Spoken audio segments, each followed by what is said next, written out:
নমস্কার, আমি doctor Naren Pandey, allergy asthma centre কলকাতার পক্ষ থেকে। আজকে আমরা আলোচনা করতে চলেছি এই অ্যালার্জি যাদের হয় তাদের ভোরবেলা আর সন্ধ্যাবেলা সব থেকে বেশি প্রবলেম কেন হয় এবং তার প্রতিকার কি করে করা যায়। যাদেরই অ্যালার্জি হয় তাদেরই বেশি সিমটমস, বেশি রোগের লক্ষণ ভোরবেলা আর সন্ধ্যার বেলার দিক থেকে তীব্রতা অর্জন করা চালু করে। সেটা নিয়ে আমরা আজকে, তার খুঁটিনাটি নিয়ে আমরা আজকে আলোচনা করতে চলেছি। আপনারা যারা নতুন দর্শক এসেছেন ওনাদের অনুরোধ করব লাইক, সাবস্ক্রাইব, কমেন্ট, শেয়ার করে যেতে। আর পূর্ণ দর্শক যারা লাইক, সাবস্ক্রাইব, কমেন্ট, শেয়ার করছেন ওনাদের অনেক অনেক ধন্যবাদ। আমরা কলকাতায় শিয়ালদা স্টেশনের পাশে 5 মিনিটের হাঁটা পথ মৌলালি মাজারের গায়ে দিয়ে পাশ দিয়ে বাঁদিকে প্রবেশ করবেন। একটা বাড়ি ছেড়ে দ্বিতীয় বাড়িতে আমরা অবস্থিত। আমাদের এখানে পরিষেবা নেওয়ার জন্য আগাম 500 টাকা নন রিফান্ডেবল ডিপোজিট করতে হয়, যেটার জন্য আপনারা যোগাযোগ করে নিতে পারেন এই নিচে দেওয়া নম্বর 7278034776-এ। মূল আলোচনায় ফিরে আসি। এটা হলো type 2 hypersensitivity of allergy. Type 2 হাইপার সেন্সিটিভিটিতে কি হয়, আইজি মিডিয়েটেড এটাকে বলা হয়। IG mediated type of reactivity ভোরবেলা আর সন্ধ্যাবেলা কেন হয়? কারণ অ্যাকোয়ার্ড অ্যালার্জেন থেকে আপনার প্রবলেমটা হবে।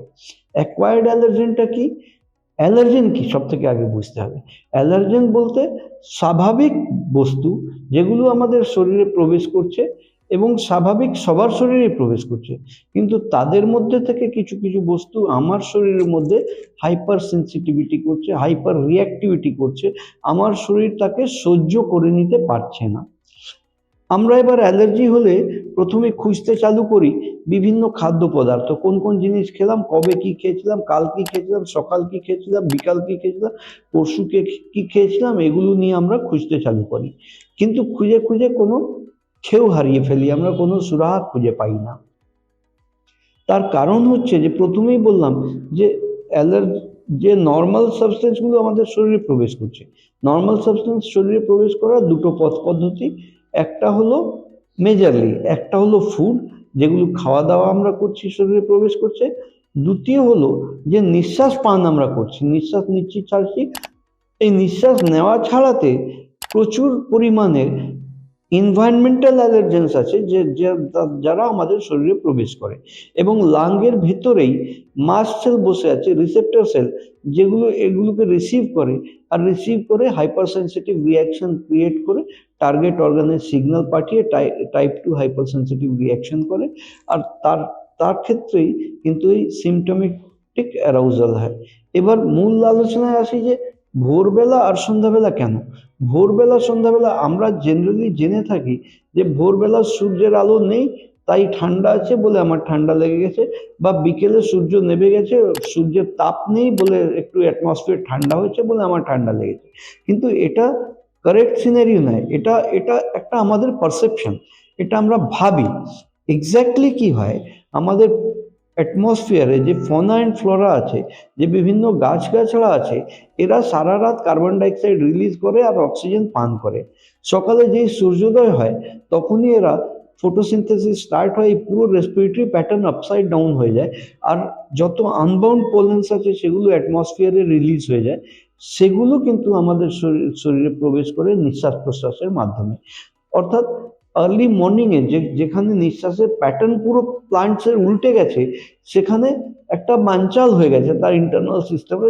যত আনবাউন্ড পলেন্স আছে ম্যাক্সিমাম পলেন্স কিন্তু অ্যাটমসফিয়ারে রিলিজ হয়ে গেছে, যেটা আমরা চোখে দেখতে পাই না।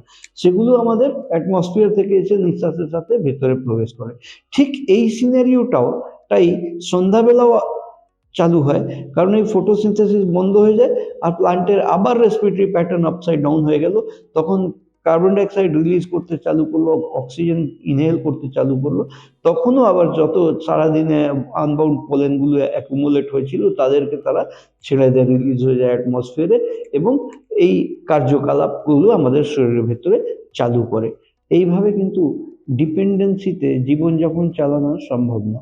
তার জন্যে যদি আমরা তার প্রতিকার চাই, তো প্রতিকার হিসেবে আমাদের প্রয়োজন প্রথমে মডিফাইড স্কিন প্রিক টেস্ট, চামড়ার অ্যালার্জি পরীক্ষা করা, যেটা ওয়ার্ল্ড হেলথ অর্গানাইজেশন বা ওয়ার্ল্ড অ্যালার্জি অর্গানাইজেশনের অনুমোদিত সব থেকে বিশ্বমানের gold standard of testing for allergy হলো চামড়ার মডিফাইড স্কিন প্রিক টেস্ট। এই মডিফাইড স্কিন প্রিক টেস্ট যখনই আমরা করব, তখনই আমরা চিনতে পারবো যে কোন কোন জিনিস শরীরে প্রবেশ করে অ্যালার্জি ক্রিয়েট করছে, আর তার বিরুদ্ধে আমরা স্পেসিফিক ব্যবস্থা নিতে পারবো। সাবলিঙ্গুয়াল ইমিউনোথেরাপি, স্লিট ভ্যাকসিন আমরা প্রয়োগ করতে পারবো। এই স্লিট ভ্যাকসিন নিলে বডির মধ্যে, শরীরের মধ্যে যেই জিনিস থেকে অ্যালার্জি হচ্ছে তার বিরুদ্ধে স্পেসিফিক ইমিউনিটি ডেভেলপ হতে চালু করে। আমাদের এখানে মডিফাইড স্কিন প্রিক টেস্ট 144 রকমের অ্যালার্জির পরীক্ষা হয়, যার চার্জেস হচ্ছে 2500 টাকা।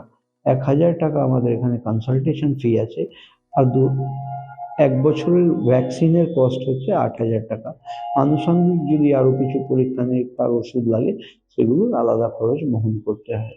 এইরকম পরিষেবা যদি নেওয়ার প্রয়োজন থাকে, তাহলে নিচে দেওয়া নাম্বার 7278034776 যোগাযোগ করে আগাম 500 টাকা পাঠিয়ে অ্যাপয়েন্টমেন্ট নিয়ে এসে আপনারা এই পরিষেবা নিতে পারেন। আমরা কলকাতায় শিয়ালদা স্টেশনের পাশে 5 মিনিটের হাঁটা পথ, মৌলালী মাজার, তার পাশ দিয়ে বাঁ দিকে প্রবেশ করে একটা বাড়ি ছেড়ে দ্বিতীয় বাড়িতে আমরা অবস্থিত। আজকের মতন এখানেই শেষ করলাম। ভিডিও যদি পছন্দ হয় তাহলে একটা লাইক করবেন। আপনাদের জিজ্ঞাসা যদি কিছু থাকে তাহলে নিচে কমেন্ট বক্সে নিশ্চিত লিখতে পারেন। আমি চেষ্টা করব কোনো না কোনো অনুষ্ঠানে সেটা অ্যাড্রেস করার। আর সাবস্ক্রাইব এখনো যদি না করে থাকেন তাহলে দয়া করে সাবস্ক্রাইব করে যাবেন। আমি doctor Naren Pandey, allergy asthma centre, কলকাতার পক্ষ থেকে। আপনারা ভালো থাকবেন, সুস্থ থাকবেন, খুশি থাকবেন।